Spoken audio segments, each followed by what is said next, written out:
स्वस्ति श्री गणेशाय नमः।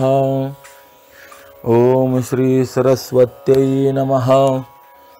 ओम नमः श्री परमहंसास्वादित चरणकमलचिन्मकरन्दाय भक्तजनमानस निवासाय श्रीरामचन्द्राय योऽन्तः प्रविश्य मम वाचमिमां प्रसुप्तां सञ्जीवयत्यखिलशक्तिधरस्वधाम्ना अन्यांश्च हस्तचरणश्रवणत्वगादीन् प्राणान्नमो भगवते पुरुषाय तुभ्यं। वंशी विभूषितकरान्नवनीरदाभात् पीताम्बरादरुणबिम्बफलाधरोष्ठात् पूर्णेन्दुसुन्दरमुखादरविन्दनेत्रात् कृष्णात् परं किमपि तत्त्वमहं न जाने। नमामि सद्गुरुं शान्तं सच्चिदानन्दविग्रहं पूर्णब्रह्मपरानन्दमीशमाळन्दिवल्लभम्। ॐ पूर्णमदः पूर्णमिदं पूर्णात् पूर्णमुदच्यते पूर्णस्य पूर्णमादाय पूर्णमेवावशिष्यते। ॐ शान्तिः शान्तिः शान्तिः। पुंडलीकवरदा हरिविठ्ठल श्री ज्ञानदेव तुकाराम पंढरीनाथ भगवान की जय। माऊली ज्ञानेश्वर महाराज की जय। जगद्गुरु श्री तुकाराम महाराज की जय। श्रीमद सच्चिदानंद सद्गुरु श्री स्वामी स्वरूपानंद महाराज की जय। मगर आया लागे म्हणे तो संजय, पुढे झाले काय ऐके आता। रणांगणी पार्थ ऐशा परी खिन्न होऊ निरुदन करू लागे। अकारण करुणा वरुणालय भगवंताच्या असीम कृपेने, समस्त संत मांदियाळीच्या कृपाशीर्वादाने, स्वामीजींच्या परम अनुग्रहाने श्रीमद अभंग ज्ञानेश्वरीचं यथामती चिंतन करण्याकरता आपण प्रवृत्त झालो आणि द्वितीय अध्यायाचं चिंतन आपलं चाललेलं आहे। द्वितीय अध्यायामध्ये पहिल्या श्लोकामध्ये संजयाने धृतराष्ट्रांना अर्जुन रणांगणामध्ये खिन्न होऊन बसल्यानंतर पुढे भगवान काय बोलणार आहेत हे सांगण्याची प्रतिज्ञा केलेली आहे की पुढे भगवान असं बोलले। तर भगवंताला पहिल्या श्लोकामध्ये मधुसूदन असं विशेषण दिलेलं आहे। मग देवाला मधुसूदन का म्हणतात याचा विचार काल आपण करून आलेलो आहोत। आता पुढील विचार करणार आहोत। मगर आया लागे म्हणे तो संजय, पुढे झाले काय ऐके आता। संजय धृतराष्ट्राला म्हणतो की त्या ठिकाणी म्हणजे युद्धभूमीवरती शोकग्रस्त झालेला अर्जुन रडायला लागला।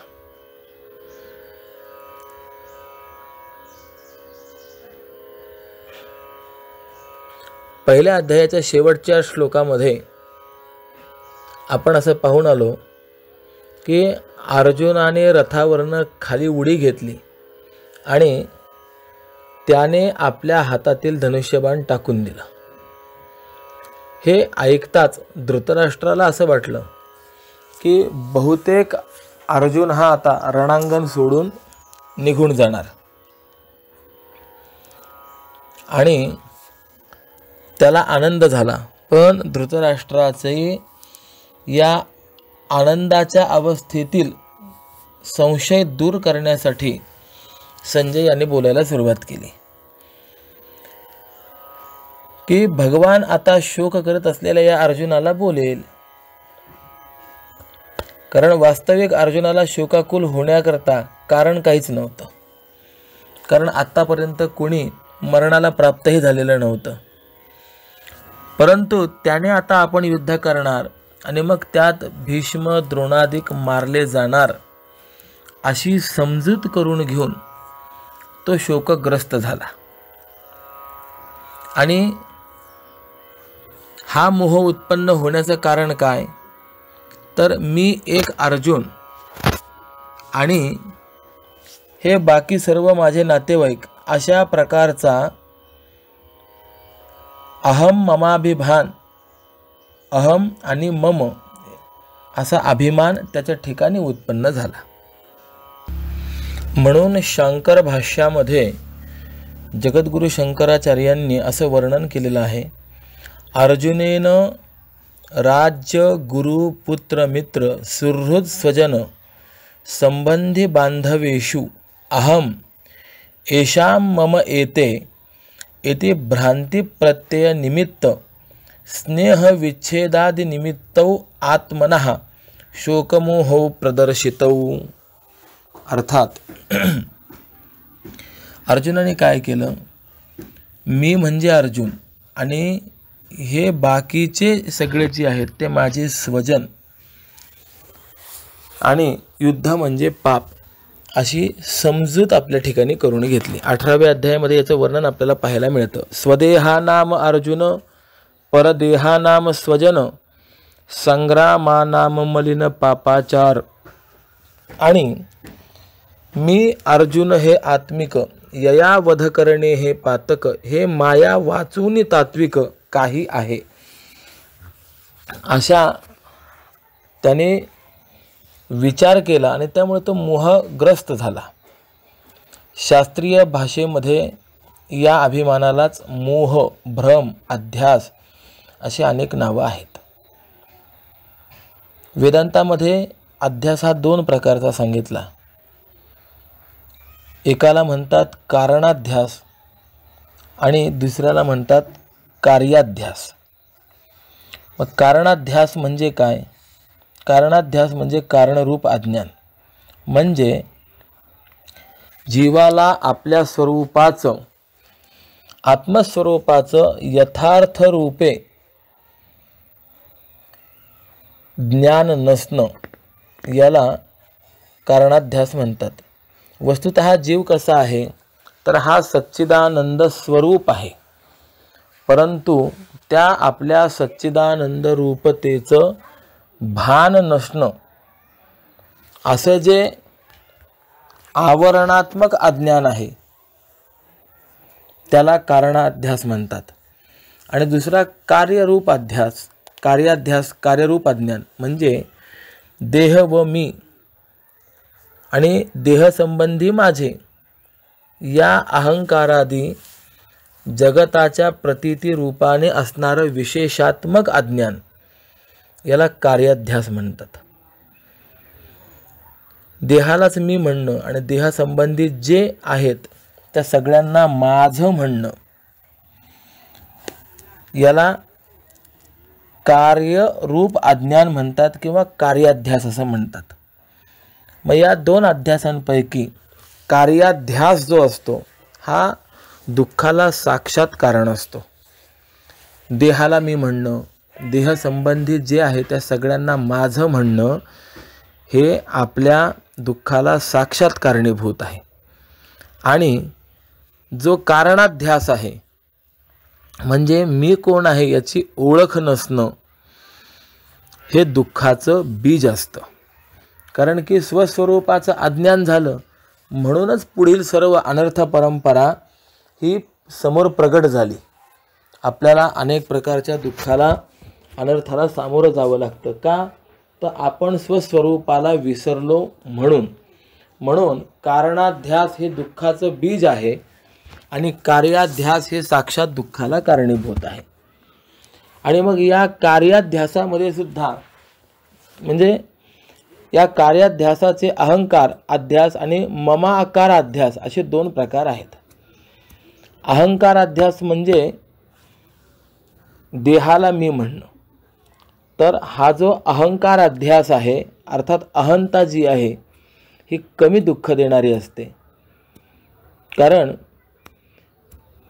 जो निरुपाधिक पुरुष असतो म्हणजे ज्याच्या पाठीमागे बाकी कोणतीही उपाधी नाही आहे असा पुरुष, त्याला फक्त आपल्या पुरतीच अन्न वस्त्रादिकांची चिंता असते.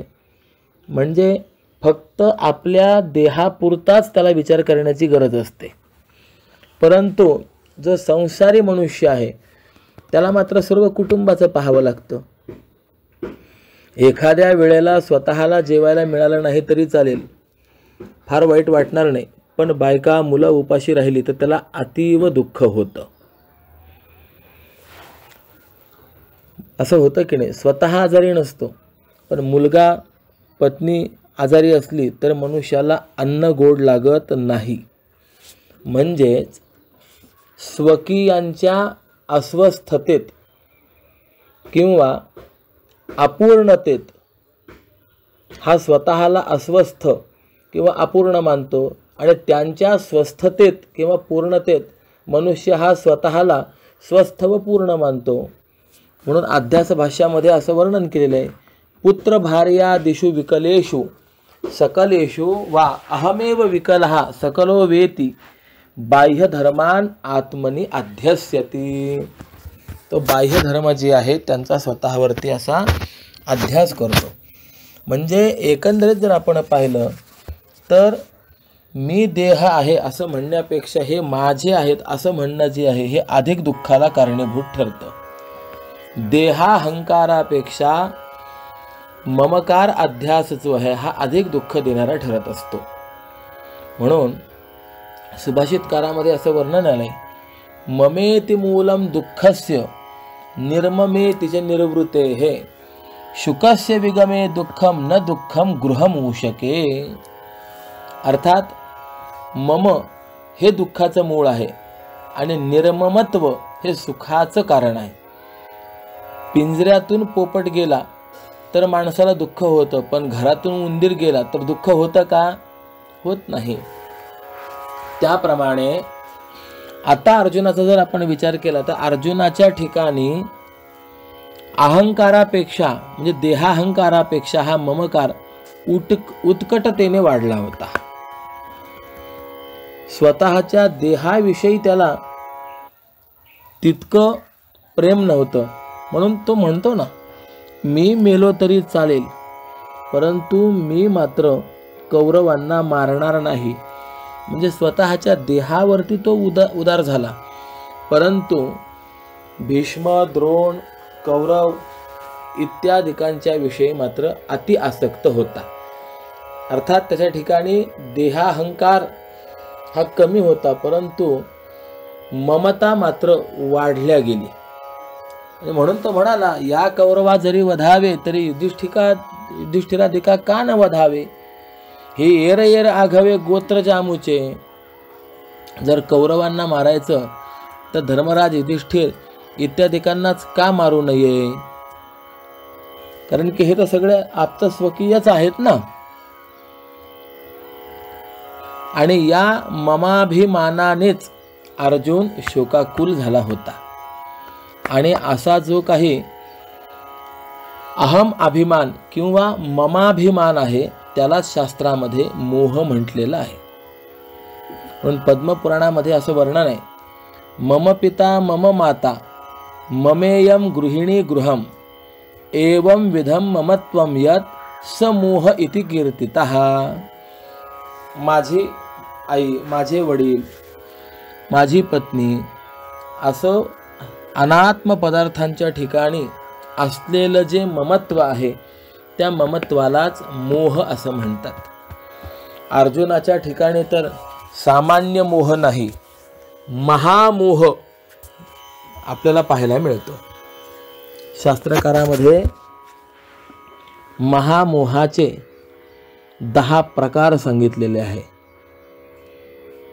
तमो विवेको मोहस्यात् अंतःकरण विभ्रमः महामोहस्तु विज्ञेयो ग्राम्य भोग सुखैषणा मरणं ह्यंधतामिश्रम तामिश्रम क्रोध उच्यते अविद्या पर्व पंचपर्वैषा समुद्भूता महात्मनः. विष्णु पुराणामध्ये हा श्लोक आहे. त्यामध्ये अविवेकाला तम म्हणतात, मनाच्या भ्रमाला मोह म्हणतात आणि विषय सुखाच्या इच्छेला महामोह म्हणतात, असं वर्णन आपल्याला पाहायला सापडतं. काही ठिकाणी तर या मोहाला पिशाच म्हणलेलं आहे. ग्रसै जो मोह पिशाच हा मोह इतका कठीण आहे की भल्या भल्यांना हा आपल्या कर्तव्य कर्मापासून च्युत करतो आणि मोह हा व्यापक आहे. म्हणूनच मोहाला महिषासुराची उपमा दिलेली आहे. काल आपण पाहून आलो मोह महिषासुर मर्दना लागुनी. मग प्रश्न असा निर्माण होतो की या मोहाला महिषासुर का म्हटलं, तर त्याचं उत्तर आपल्याला असं देता येतं की महिषासुराचं चरित्र जर आपण पाहिलं तर किती भयानक होता हे आपल्याला कळेल. याकरता म्हणून मार्कंडेय पुराणामध्ये अशी एक कथा आली आहे की हा रंभ नावाच्या दैत्याचा मुलगा होता आणि या महिषासुराची जी आकृती आहे तर ही रेड्यासारखी होती. याने हेमगिरी पर्वतावर अत्यंत कठीण तपश्चर्या केली आणि तपश्चर्या करून ब्रह्मदेवांकडनं त्याने वरदान मागून घेतलं होतं की स्त्री वाचून इतर कोणत्याही पुरुषाकडनं त्याचा वध होऊ नये. ब्रह्मदेवाने ते वरदान दिलं आणि या पद्धतीने वरदान प्राप्त झाल्यानंतर याने इंद्रादी सर्व देवांना सर्व जगाला खूप त्रास दिला. शेवटी सर्व देवांच्या तेजापासून निर्माण झालेल्या भगवतीने याचा वध केल्याचं वर्णन आपल्याला सप्तशती नावाच्या ग्रंथाच्या द्वितीय चरित्रामध्ये पाहायला मिळतं. मी त्याचा आत्ता पूर्ण विस्तार करणार नाही, परंतु महिषासुर फक्त मी आपणास सांगणार आहे. आणि म्हणजे ही एक कथा आहे. स्कंद पुराणाच्या नागरखंडामध्ये एक दुसरी कथा आहे की चित्रसम नावाचा एक दैत्य होता. तो फार सुंदर होता, तेज आणि वीर्याने संपन्न होता आणि याला रेड्यावर बसून इकडे तिकडे फिरणं फार आवडत असे. एक वेळेला हा रेड्यावर बसून गंगेच्या तीरावरती जे जलपक्षी असतात म्हणजे पाण्यावरती राहणारे पाणकोंबडी वगैरे असे अनेक, तर त्यांची शिकार करत होता. आणि महर्षी दुर्वासा त्या गंगेच्या तीरावरती समाधी लावून बसलेले होते. चित्रसम तो राक्षस आपल्या नादामध्ये छंदामध्ये शिकार करीत रेड्यावर बसून पुढे चालला होता आणि त्या रेड्याच्या पायाखाली काही मुनी हे तुडवले जात होते. तो आवाज ज्या वेळेला दुर्वासांनी ऐकला, डोळे उघडले आणि त्या दानवाला पाहिलं. रागावून शाप दिला की जा की तू देखील रेडा हो आणि आजीवन रेडा होऊनच राहा. शाप झाला. तो परत आला. हा हिरण्याक्षाचा मुलगा होता. मग शुक्राचार्यांच्या कडे गेला आणि सांगितलं की असा असा मला दुर्वासांचा शाप झालाय, मला पूर्वस्वरूप प्राप्त व्हावं याकरता काय करावं. शुक्राचार्याने सांगितलं की भगवान शंकरांची आराधना करा. याने भगवान शंकरांची तपश्चर्या केली. भगवान शंकर प्रसन्न झाले आणि त्यांनी सांगितलं की दुर्वासांचा शाप हा व्यर्थ होऊ शकणार नाही, परंतु तू ज्या इच्छेने पूर्वरूपाची प्राप्ती करण्याची इच्छा करतोय त्याचा उपाय मी तुला सांगतो. जेवढे देव, मानव आणि आसुर भोग आहेत ते सगळे तुला याच शरीरात प्राप्त होतील. कारण की त्याला मानवी शरीराची पुन्हा अपेक्षा का निर्माण झाली होती, कारण की या रेड्याच्या शरीराने त्याला हे सगळे भोग भोगता येत नव्हते. मग ते भोग भोगता यावेत याकरता भगवान शंकरांनी वरदान केलं की तुला ते प्राप्त व्हावेत याकरता म्हणून तू देहाची अपेक्षा करतोय ना, तर याच देहामध्ये तुला ते सगळे भोग प्राप्त करून घेता येते. आणि तो म्हणाला ठीक आहे. आणि मग त्याने वरदान मागितलं की स्त्रीला वगळता बाकीच्यांकडनं मी अवध्य असावा. त्यावेळेला भगवान म्हणाले ठीक आहे. आणि असं वरदान मिळाल्यानंतर त्या महिषासुराने स्वर्गावरती स्वारी केली, इंद्राला जिंकून इंद्र होऊन बसला. आता त्याच्या अत्याचाराने कार्तिकेय इत्यादी अनेक देवतांना फार रागही आला, दुःखही झालं. आणि त्या आवेशामध्ये सर्वांच्या मुखातून तेज प्रगट होत गेलं. त्या सप्तशती ग्रंथामध्ये याचं विस्ताराने वर्णन आलेलं आहे. विचरंती यथा मर्त्या महिषेन दुरात्मना. ज्याप्रमाणे सामान्य व्यक्ती या पृथ्वी तलावरती फिरतात त्याप्रमाणे हे स्वर्गातील देव पृथ्वीवरती फिरायला लागले. आणि मग त्या सगळ्यांनी जाऊन ज्या ठिकाणी भगवान शंकर, ब्रह्मदेव, महाविष्णू हे बसलेले होते तिथे जाऊन या महिषासुराने केलेलं सर्व सांगितलं. ते ऐकून या त्रिदेवांना खूप राग आला. ततोतिकोप पूर्णस्य चक्रिणो वदनात ततः निश्चक्राम महत्तेजो ब्रह्मण शंकरस्य च. अतिशय कोपायमान झालेल्या या देवांच्या मुखातनं त्या ठिकाणी तेज प्रकट व्हायला लागलं. सर्वांच्या मुखातनं प्रगट झालेलं तेज एकत्र झालं आणि त्याने एक स्त्री रूप धारण केलं. एकस्थम तद भून्नारी व्याप्त लोकत्रयंत्विषा. मग प्रत्येक देवाने आपापले आयुधपण या देवीला दिले आणि सिंहावर आरूढ होऊन विंध्याचल पर्वतावरती ही देवी तप करण्यास प्रवृत्त झाली.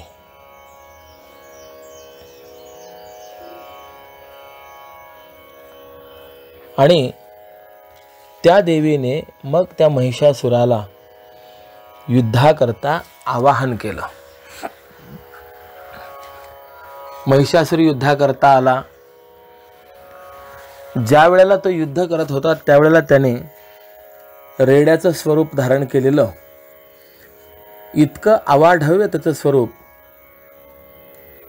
निश्वास पवनेनान्यान पातयामास भूतले.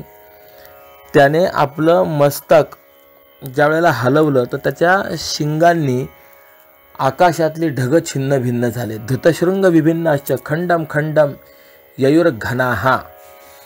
आणि त्याने जे सुस्कारे सोडले त्या सुस्कार्याने मोठमोठाले पर्वतसुद्धा उडून गेले. त्याने आपल्या शेपटीचा तडाखा ज्या वेळेला समुद्रामध्ये दिला, जे समुद्रामध्ये शेपटीत आपले आपटली त्यावेळेला तो समुद्र पृथ्वी बुडवण्याकरता प्रवृत्त झाला. म्हणजे त्याच्यात क्षोभ निर्माण झाल्यामुळे समुद्राचं जे वर्णन आहे की समुद्र हा आपली मर्यादा ओलांडत नाही, परंतु क्षोभ निर्माण झाल्यामुळे त्या लाटा इतक्या भयंकर झाल्या की सर्व बाजूने तो जणू काही पृथ्वीला बुडवतोय की काय अशी स्थिती निर्माण झाली. इतका अवाढव्य स्वरूपाचा. पण माता भगवतीने अशा त्या महिषासुराचा वध केला. सांगण्याचा भाव असा आहे की इतका विशाल असलेला महिषासूर ज्याला भगवतीने मारलं, परंतु मोह नावाचा अंतःकरणामधला महिषासूर मोह असा आहे की त्याला ती देवीसुद्धा मारू शकली नाही. मग त्या अशा अंतःकरणगत असलेल्या मोह महिषासुराचा जर नाश करायचा असेल तर त्याकरता भगवद्गीता रूपीच देवी हवी. तिच्याशिवाय याचा नाश होऊ शकत नाही. अर्जुनाच्या अंतःकरणामध्ये मोह निर्माण झाला, किती व्यापक आहे त्याचा विचार आपण पाहिला आहे. आणि म्हणून पुढे सांगतात उपजला चित्ती मोह विलक्षण, सर्व आप्तजन देखुनिया, तेने त्याचे चित्त द्रवोनिया गेले, जले पाझरले जैसे मीठ. अर्थात आपलं सर्व गणगोत पाहून अर्जुनाच्या अंतःकरणात विलक्षण मोह उत्पन्न झाला आणि त्यामुळे त्याचं चित्त अगदी विरघळून गेलं. कशा प्रकारे? तर ज्याप्रमाणे पाण्याने मीठ विरघळून जावं किंवा वाऱ्याने ढग चढावेत, त्याप्रमाणे त्या अर्जुनाचं धैर्ययुक्त अंतःकरण पण ते सुद्धा विरघळून गेलं. हृदय सधीर परिविरमले, वाटे झळंबले आभ्र जैसे. हे पाण्यात मीठ आणि वाऱ्याने मेघ हे दृष्टांत आहेत आणि त्याप्रमाणे धैर्ययुक्त अंतःकरण पण विरघळून गेलं हा सिद्धांत आहे. बघा गंमत कशी आहे. मोह हा कसा आहे? संसारातल्या प्रेमाला मोह असं म्हणतात आणि हे जे प्रेम आहे ते माणसाला गुंतवणारं असतं. उदाहरण, माणूस एखाद्या तीर्थयात्रेला जाण्यास निघतो, परंतु स्त्री पुत्रांनी मज्जाव केला की प्रेमामुळे अडकून पडतो आणि तीर्थयात्रेला जाण्याचं रहित करतो.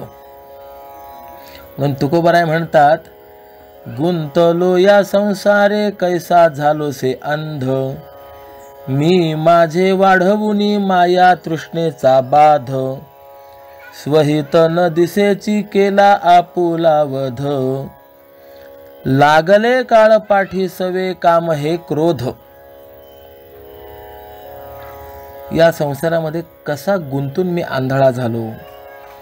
मी आणि माझ हे वाढवून माया तृष्णेचा मी स्वतःला बाध निर्माण करून घेतला. स्वहित न दिसेची केला आपुला वध. आता माझं कल्याण कशामध्ये आहे हे स्वतःला कळेन असं झालं, त्यामुळे जणू काही मी स्वतः माझा वधच करून घेतला आहे. आणि त्यामुळे लागले काळ पाठी सवे काम हे क्रोध. माझ्या पाठीमागे काम, क्रोध आणि जन्म मरण अनर्थ परंपरा ही सर्व लागलेली आहे. मग या मोहातून जर आपल्याला पार पडायचं असेल तर जे प्रेम आपण संसारामध्ये सांसारिक पदार्थांवरती करतोय त्या प्रेमाचा विषय बदलला जावा आणि ते प्रेम सांसारिक पदार्थांच्या विषयी न करता ते प्रेम भगवंताविषयी झालं पाहिजे. मग त्याला खरं प्रेम असं म्हणतात. मग त्या प्रेमाला मोह हा शब्द राहत नाही, नाव राहत नाही, त्याला भक्तिप्रेम म्हणतात. आणि असं भक्तिप्रेम म्हणजे भगवंतावरील नितांत प्रेमच माणसाला संसार पाशातून मुक्त करून त्याला अद्वैत ज्ञानाचा अनुभव प्राप्त करून देऊन तद्वारा मोक्ष या प्राप्तव्यापर्यंत नेणारा असतो. इथे काय झालं? आप्तांसंबंधी अर्जुनाच्या अंतःकरणामध्ये मोह निर्माण झाला. आप्तसंबंधी सर्वजन पाहिल्याबरोबर अर्जुनाच्या अंतःकरणात मोह उत्पन्न झाला आणि तो करुणावंत बनला. त्यामुळे तो व्याकुळ झाला. माया मोहाचा पगडा माणूस दूर असला तर तेवढा बसत नाही, परंतु माणूस जवळ असताना मात्र तो असह्य होत असतो. प्रत्यक्ष दर्शनाचा परिणाम हा वेगळाच असतो. एखादी व्यक्ती असते बघा, ती व्यक्ती जर आपल्यापासून दूर असेल तर माणसाच्या अंतःकरणामध्ये त्या व्यक्तीविषयी आसक्ती ही तेवढी तीव्र नसते. परंतु जर व्यक्ती जवळ असेल, नित्य सान्निध्यामध्ये असेल, तर अंतःकरणामध्ये त्या व्यक्तीविषयी जास्त आसक्ती असते, त्याचं दुःख जास्ती असतं. काही नातेवाईक असतात, दूरवरचे नातेवाईक, कधी वर्ष 4 वर्षांनी भेटतात, त्यामुळे त्यांच्याकडे एखादी घटना वगैरे झाली किंवा काही हानी वगैरे झाली तर फार दुःख होत नाही, परंतु जो नित्य सान्निध्यामध्ये आहे अशाकडे जर एखादी घटना झाली, हानी वगैरे झाली, तर माणसाला दुःख जास्त होत असतं. कारण की संगतीचा तो परिणाम आहे आणि प्रत्यक्ष दर्शनाचा परिणाम वेगळा असतो. आणि आता तर अर्जुन रणभूमीवर उभा असल्याने त्याने दोन्ही बाजूचे नातेवाईक पाहिले. ऐसे गोत्रची दोही दळी उदित झाले असे कळी, हे अर्जुन त्यावेळी अवलोकिले. आणि यामुळे अर्जुनाच्या हृदयाची कालवाकालव झाली आणि म्हणून तो रडू लागला. वास्तविकतः अर्जुन जर आपण पाहिलं तर धैर्यवान आहे, वीर्यवान आहे. त्याने यापूर्वी अनेक युद्धांमध्ये पराक्रम गाजवलेलाही आहे. परंतु या ठिकाणी मोहामुळे अर्जुनाच्या शरीराला कंप सुटतोय. त्याच्या हातातून गांडीव धनुष्य गळून पडले. आणि याला ज्ञानोबारायांनी फार सुंदर दृष्टांत दिलेला आहे. जैसे भ्रमर भेदी कोडे भलतैसे काष्ठ कोरडे, परे कळिके माझी सापडे कोवळीये, तेथ उत्तीर्ण होईल प्राणे परी ते कमळदळ चिरून येणे, तैसे कठीण कोवळेपणे स्नेह देखा. ज्याप्रमाणे भुंगा याचं सामर्थ्य असं आहे की तो कितीही कठीण काष्ठ असेल तरी ते कोरून सहज रीतीने पार पडतो. परंतु कोवळ्या असलेल्या कमळाच्या कळीमध्ये तो सापडला असताना त्या ठिकाणी तो मरण स्वीकारतो. परंतु ते कमळदळ चिरून बाहेर येण्याचा प्रयत्न करत नाही. त्याप्रमाणे हा स्नेह कोवळेपणे कठीण कसा आहे हे नवलच आहे.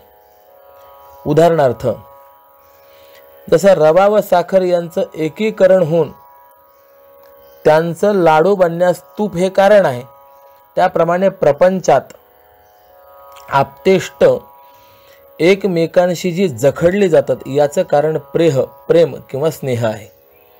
आणि यातून सुटणं हे फारच कठीण असतं. भ्रमर गुंतले सुमन कळिके,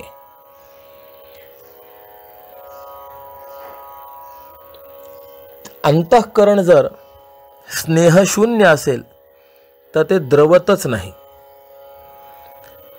ज्याप्रमाणे लोण्याला उष्णता लागली की ते लगेच पाघळतं, त्याप्रमाणे स्नेह प्रेमाने अर्जुनाच्या चित्ताला पाझर फुटला. चित्त हे प्रेमाने, भक्तीने किंवा शोकाने द्रवत असतं. आणि मग त्याला पाझर कसा फुटला याचाच उदाहरण म्हणून दिलेलं आहे. ज्याप्रमाणे पाण्याने मीठ हे विरघळून जातं किंवा वाऱ्याने ढग चढावेत. वस्तुतः आपण जर पाहिलं तर मीठ हे घनीभूत असतं, परंतु पाण्याशी त्याचा संबंध आला की ते विरघळायला लागतं. तुका म्हणे लवण कळी पडता जळी ते होय. म्हणून ज्ञानोबारायांनी वगैरे देखील दृष्टांत दिलेत. लवणाची कुंजरी मिठाची हत्तीन बनवली, म्हणजे एक आकार बनवला, परंतु तो मिठाचा असलेला आकार कुठपर्यंत अनुकूल आहे, जोपर्यंत त्याचा पाण्याशी संबंध येत नाही तोपर्यंत. एकदा का पाण्याशी संबंध आला की ते मीठ तो आकार राहतच नाही, ते पाण्याशी एकरूप होतं. त्याप्रमाणे खंबीर हृदयाचा अर्जुन पण स्वजनाच्या मोहामुळे निंभळट बनला.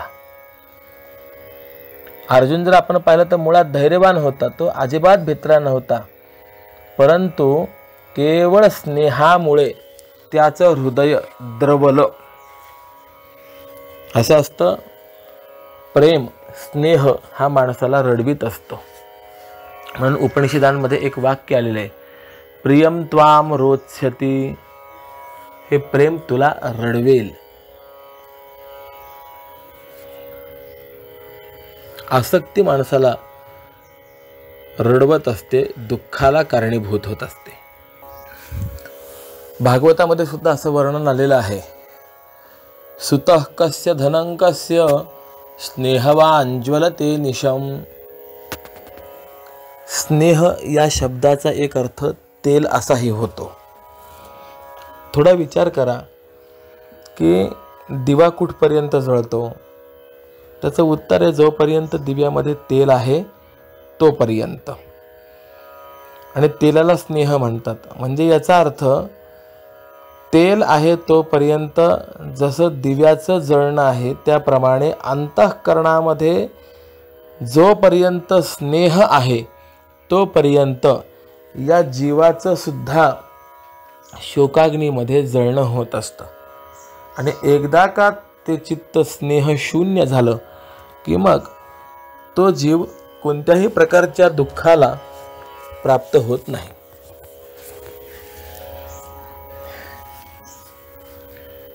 किंवा राजहंस कर्दमी ऋतावा मग तो दिसावा म्लानमुख.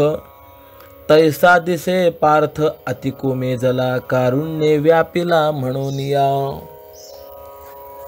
स्वामी म्हणतात अशा प्रकारे स्नेहाने व्याप्त झालेला तो अर्जुन हा म्लान दिसायला लागला. का? कारण की स्नेहाने व्याप्त झाला. कसा दिसायला लागला? तर चिखलात रुतलेला राजहंस जसा दिसावा. म्हणजे आत्मिक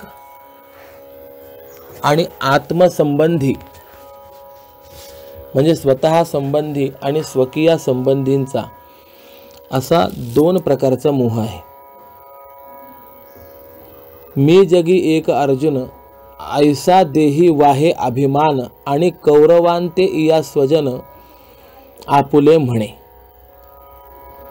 अर्जुन स्वतःला मी अर्जुन आहे असा एक देहाभिमान त्याच्या ठिकाणी होता. आणि हे सगळे कौरव जे आहेत हे माझे स्वजन आहेत असं तो म्हणत होता. आणि या देहगेहाभिमानाने अहंता आणि ममता यांच्या अभिमानामुळे या अर्जुनाची आत्मतत्वाची जाणीव लोपली होती. आणि म्हणून कौरवांना मारण्यामुळे आपल्याला पाप लागेल असं तो समजत होता. याहीवरी याते मी मारीन म्हणे तेने पापे केर गेन.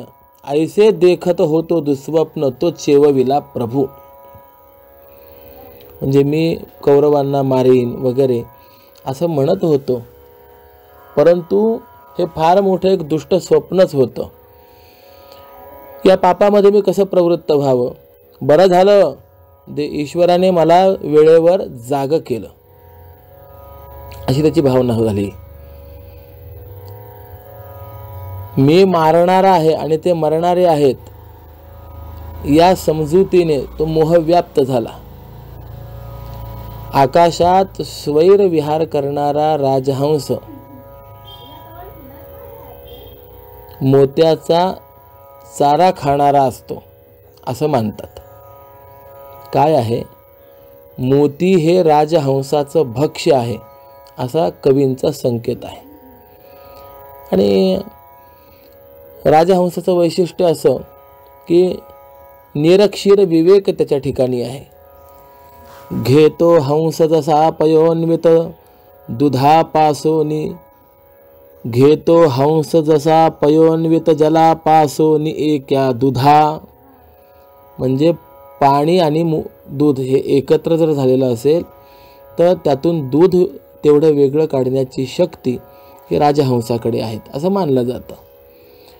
मानस सरोवरातील राजहंस हा सरोवरात पडलेल्या नक्षत्रांच्या प्रतिबिंबाला पाहून ते रत्न आहेत असं समजून पाण्यात शिरतो आणि तत्क्षणीच तो चिखलामध्ये रुतून बसतो आणि त्याची स्थिती केविलवाणी होते. त्याप्रमाणे अर्जुन हा विवेकवान असूनही मोहाने व्याप्त झाला आणि कोमेजला.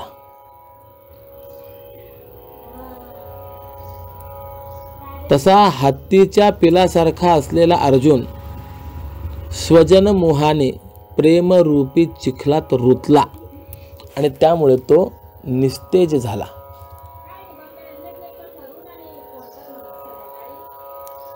हत्तीचं पिलू पाण्यामध्ये शिरतं, परंतु चिखलात रुतून बसलं की निस्तेज होतं. तशी अवस्था झाली. अर्जुनाचं वर्णन जर आपण पाहिलं तर अर्जुन हा श्यामवर्णीय होता आणि अन्य पांडव हे गौरवर्णीय होते. भगवान श्रीकृष्ण, द्रौपदी आणि अर्जुन महाभारतातल्या या 3 व्यक्ती श्यामवर्णीय आहे आणि बाकीचे गौरवर्णीय. महाभारतात अर्जुनाच्या स्वरूपाचं वर्णन आलंय. यस्त्वेव पार्श्वेस्य महाधनुष्यमान श्यामो युवा वारणयूथपोपमः सिंहोन्नतांसो गजराजगामी पद्मायताक्षोर्जुन एष वीरः. अर्थात या देवाच्या पाठीशी हा जो मोठं धनुष्य घेऊन उभा असलेला श्यामवर्णाचा तरुण पुरुष आहे, हा हत्तीप्रमाणे दिसत असून त्याची गतीही गजेंद्राप्रमाणे आहे आणि त्याचे स्कंध सिंहाप्रमाणे उन्नत असून ज्याचे नेत्र कमलपत्राप्रमाणे विस्तीर्ण आहेत, तोच हा वीर अर्जुन आहे. सांगायचं काय, राजहंस कसा आहे, मुळामध्ये गौरवर्णीय आहे, पांढरा स्वच्छ आहे, परंतु चिखलात रुतला, चिखल त्याच्या अंगाला लागला, त्यामुळे त्याचं जे पांढरे शुभ्रपण आहे ते जसं नष्ट होतं आणि तो निस्तेज होतो, त्याप्रमाणे हा श्यामवर्णीय अर्जुन त्या रणांगणामध्ये मोहाने ग्रस्त झाल्यामुळे तसाच दिसायला लागला. यापुढे सांगतात, देखो ने तो ऐसा महामोहे ग्रस्त तयाशी श्रीकांत काय बोले. त्याप्रमाणे तो पंडुपुत्र अर्जुन तीव्र मोहाने अगदी गांजलेला पाहून भगवान श्रीकृष्ण काय बोलले ते ऐका. आता इथे महामोह शब्द आलेला आहे. महामोह म्हणजे काय, तर आत्मज्ञानाचा भयंकर अभाव म्हणजेच महामोह. आणि या अविवेकाचे, भ्रमाचे, अज्ञानाचे म्हणजेच मोहाचे स्वरूप शास्त्रात 3 प्रकाराचं सांगितलेलं आहे. 1 बरं वाईट, नित्य अनित्य, सत्य असत्य, आत्मा अनात्मा याविषयी विपर्यय म्हणजे चांगल्याच्या ठिकाणी वाईट आणि वाईटाच्या ठिकाणी चांगली बुद्धी असणे, अशा प्रकारच्या उलटा पालटीला मोह असं म्हणतात. 2 अनित्य असलेल्या ब्रह्मलोकादी फलामध्ये नित्यत्व बुद्धी असणं म्हणजे मोह आहे. त्यानंतर अपवित्र असलेल्या भार्या पुत्रादी शरीरामध्ये पवित्र बुद्धी म्हणजे मोह आहे. आणि दुःख व दुःखाची साधन असे असलेल्या स्रक चंदन वनितादिकांमध्ये सुख साधनाची बुद्धी होणं म्हणजे मोह आहे. पुत्रादी गौण व देहादी मिथ्या अनात्म पदार्थांमध्येच मुख्य आत्मत्व बुद्धी होणं म्हणजे मोह आहे. आणि अशा या 4 प्रकारच्या बुद्धीला मोह किंवा तुलाविद्या, कार्यविद्या असं म्हणतात.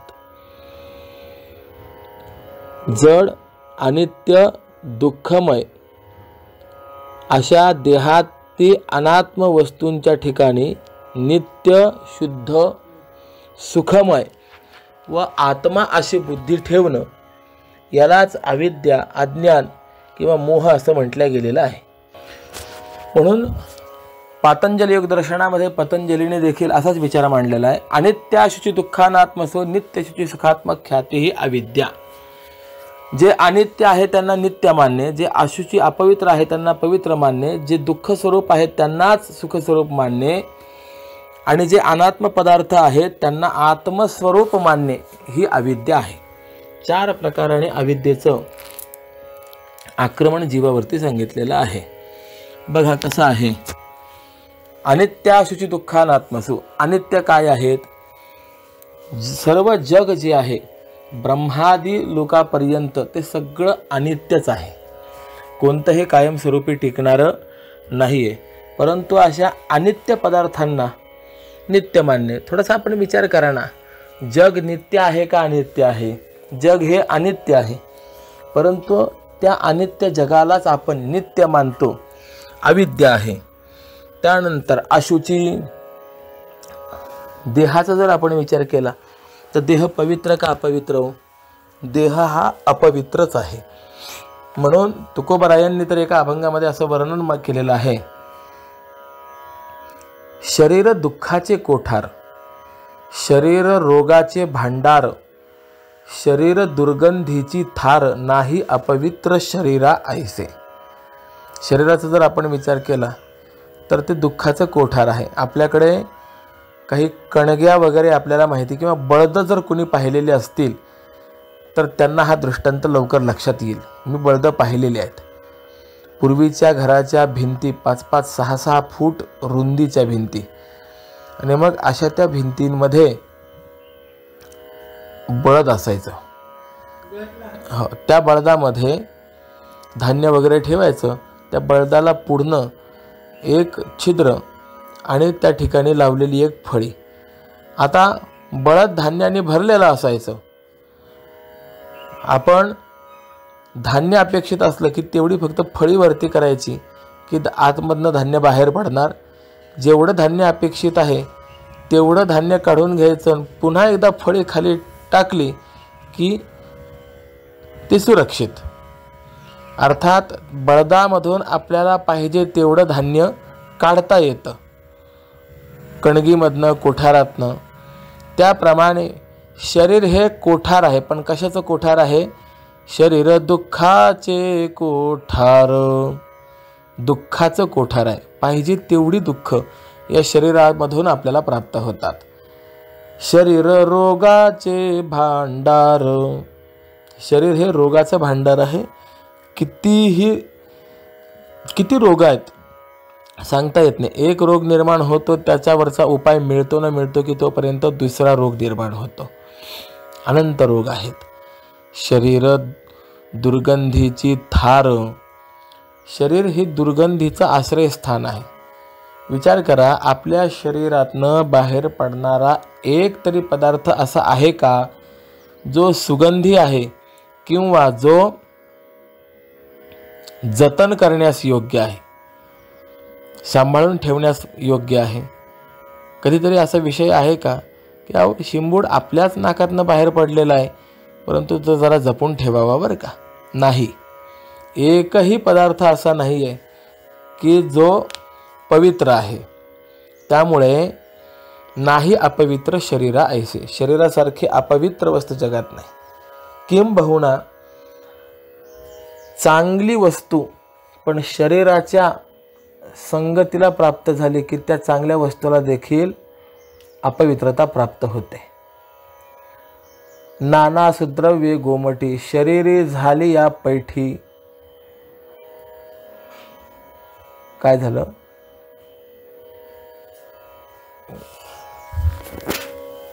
कितीही चांगला पदार्थ असेल पण शरीराशी त्याचा संग झाला की तो पदार्थ मळ विष्ठा या स्वरूपाला प्राप्त होतो. पूर्वीचा दृष्टांत आहे. एक मनुष्य पहाटेच गावातनं बाहेर पडत असताना रस्त्याच्या बाजूने कोणीतरी शौच विष्ठा करून गेलेलं होतं. त्या विष्ठेचा दुर्गंध आल्याने त्याने नाक दाबलं. कवी कल्पना आहे. त्या विष्ठेला वाचा फुटली आणि ती विष्ठा म्हणायला लागली, अरे भल्या माणसा, आज दुर्गंध आल्यामुळे नाक दाबून पुढे चाललास, परंतु काल मी एका हलवयाच्या दुकानामध्ये सुंदर मिठाई होते, जिलेबी होते, माझं स्वरूप फार छान होतं, परंतु एका मनुष्याच्या शरीराचा आश्रय मला झाला आणि परिणाम स्वरूपामध्ये मला ही दुर्गती प्राप्त झाली. अर्थ काय कळाला? चांगला असलेला पदार्थ परंतु मनुष्य शरीराचा संग झाला आणि त्याची अवस्था बदलली गेली. मग चांगल्या पदार्थाला सुद्धा जो अशा हीन गतीला प्राप्त करून देणारं शरीर असेल तर त्या शरीराला पवित्र म्हणता का अपवित्र म्हणता? शरीर विटाळाचे आळे, माया मोहपाश जाळे, पतन शरीराच्या मुळे शरीर काळे व्यापिले. शरीर हे विटाळाचा आळा आहे, म्हणजे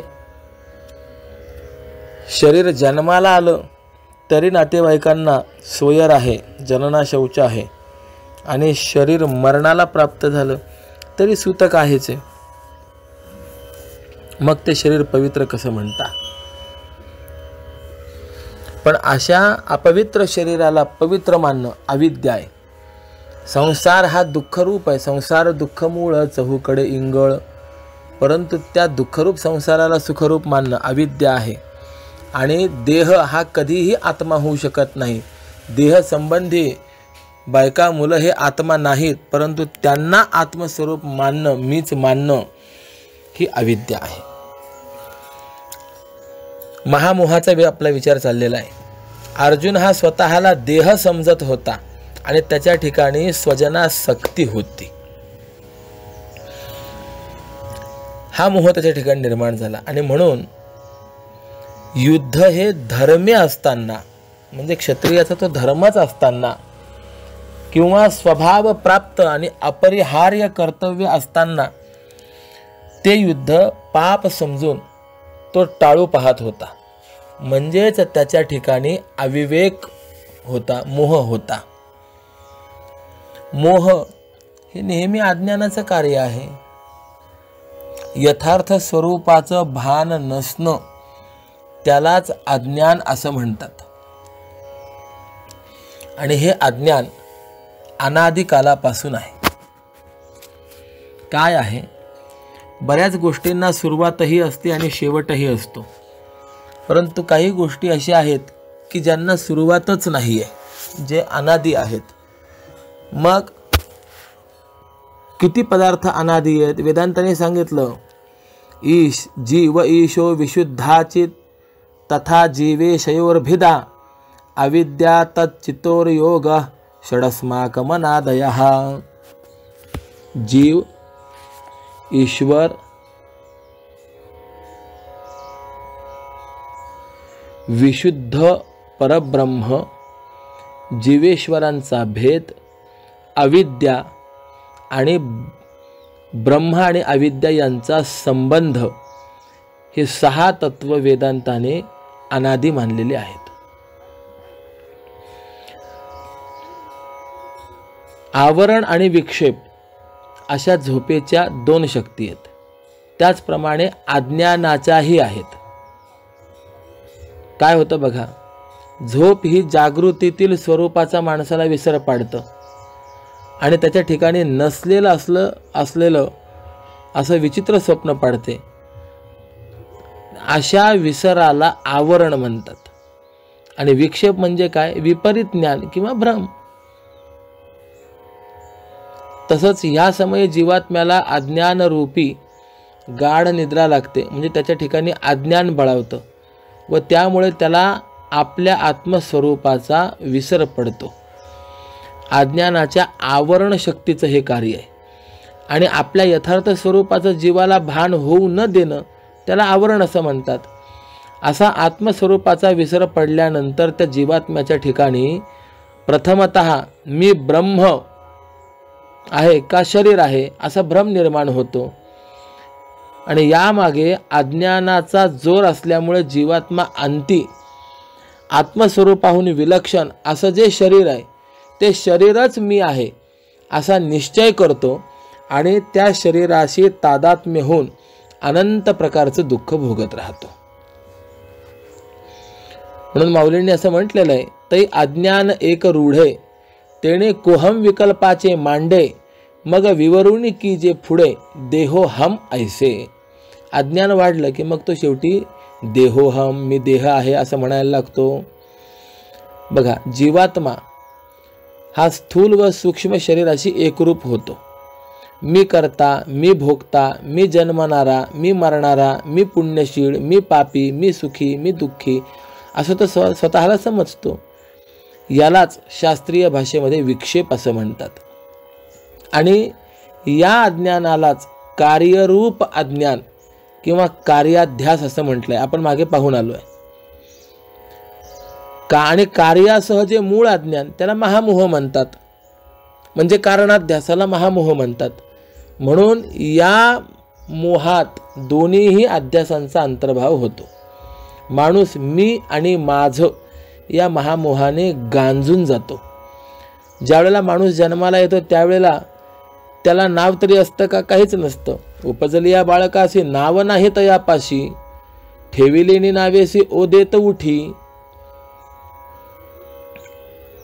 जन्माला आलेल्या बाळाला नाव नाही, परंतु त्याला जे नाव आपण ठेवतो भविष्यामध्ये आपण ते नाव उच्चारलं की तो ओ देतो. म्हणजे काय होतं, तो त्या नावाशी तादात्म्य घेतो आणि त्यामुळे आपोआपच देहाभिमान त्याचा जागा होत असतो.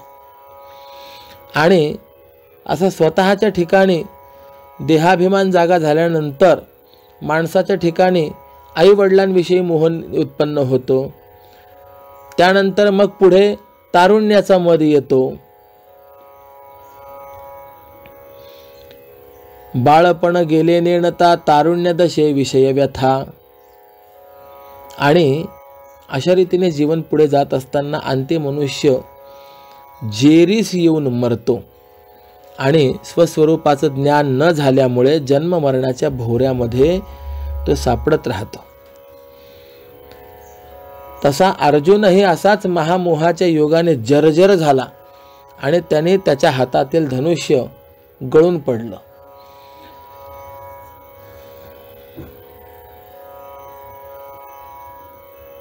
गंमत अशी आहे, माणसाला जर चांगली संधी आली तर ज्ञानी मनुष्यच त्याचा लाभ घेऊ शकतो.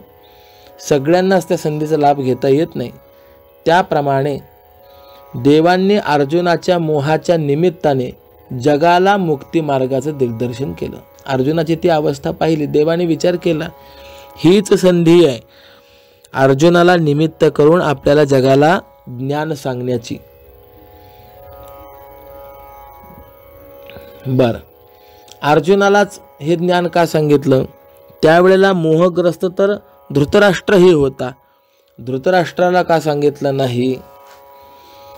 कारण गुणांनी जो श्रेष्ठ असतो त्याच्याकडूनच धर्माचा स्वीकार होतो आणि तो त्याचं अनुष्ठान करतो आणि तोच धर्म जगामध्ये प्रसृत होत असतो. धृतराष्ट्राच्याही ठिकाणी मोह आहे आणि अर्जुनाच्याही ठिकाणी मोह आहे. पण देवाला असं वाटत नाही की धृतराष्ट्राच्या ठिकाणचा मोह नष्ट झाला पाहिजे. पण अर्जुनाच्या ठिकाणचा मोह नष्ट होण्याकरता मात्र भगवान त्याला उपदेश करतात. काय कारण? काय त्याचं कारण आहे, धृतराष्ट्राचा मोह आत्मकेंद्रीय आहे आणि अर्जुनाचा मोह विश्वकेंद्रीय आहे. हे एक कारण आहे. आत्मकेंद्री मोहापेक्षा विश्वकेंद्री मोह हा अधिक घातक असल्या कारणाने विश्वकेंद्री मोह हा नष्ट झाला पाहिजे, एक. आणि दुसरी गोष्ट, अर्जुन हा गुणवान आहे. त्यामुळे आपण अर्जुनाला जर उपदेश केला तर अर्जुन तो उपदेशही स्वीकारेल, त्याप्रमाणे वागेलही आणि पुढे तोच धर्म हा जगामध्ये प्रसारित होईल. धृतराष्ट्राला जर आपण हा उपदेश केला तर धृतराष्ट्र स्वीकारेलच याची शाश्वती नाही. कदाचित ऐकून घेईल पण ऐकल्यानंतर त्याप्रमाणे वागणार नाही. आणि असं असल्यामुळे धृतराष्ट्राला तत्वज्ञानाचा उपदेश न करता अर्जुनाला तत्वज्ञानाचा उपदेश भगवान करतात. म्हणून शंकर भाष्यात असं म्हटलं, गुणधिकैर्हि गृहीतः च अनुष्ठीयमानः प्रचयं गमिष्यति. त्याबरोबर दुसरं कारण, अर्जुन हा देवाने दिलेला उपदेश जगामध्ये प्रसारित करण्याकरता उपयुक्त आहे. कारण राजाने स्वीकारलेला धर्म किंवा मोठ्यांनी अंगीकारलेला पोशाख हा लोकात लवकर प्रसारित होतो. हे जसं व्यवहारातही अनुभवाला येतं. राजाने एखादी गोष्ट स्वीकारली की ती प्रजा स्वीकारते. फॅशन, एखाद्या मोठ्या माणसाने एखाद्या पद्धतीचा कपडा घातला की त्या पद्धतीचा पोशाख जगामध्ये सगळेजण घालतात. त्याप्रमाणे अर्जुनाने या ठिकाणी जर तत्त्वज्ञान ऐकून त्याप्रमाणे आचरण केलं तर सगळेजण त्याप्रमाणे आचरण करतील, असं हे अर्जुनाचं वैशिष्ट्य असल्यामुळे देवाने अर्जुनालाच तत्त्वज्ञानाचा उपदेश करण्यास आरंभ केला. देखोनी तो ऐसा महामोहेग्रस्त, अशा प्रकारे महामोहाने ग्रस्त झालेला तो अर्जुन पाहून तयाशी श्रीकांत काय बोले, त्याला परमात्मा काय म्हणाले, जे म्हणाले ते भगवंताचं म्हणणं पुढच्या सत्रामध्ये. पुंडलिक वरदा हरी विठ्ठल, श्री ज्ञानदेव तुकाराम, पंढरीनाथ भगवान की जय, माऊली ज्ञानेश्वर महाराज की जय, जगद्गुरु श्री तुकाराम महाराज की जय, श्रीमद सच्चिदानंद सद्गुरु श्री स्वामी स्वरूपानंद महाराज की जय.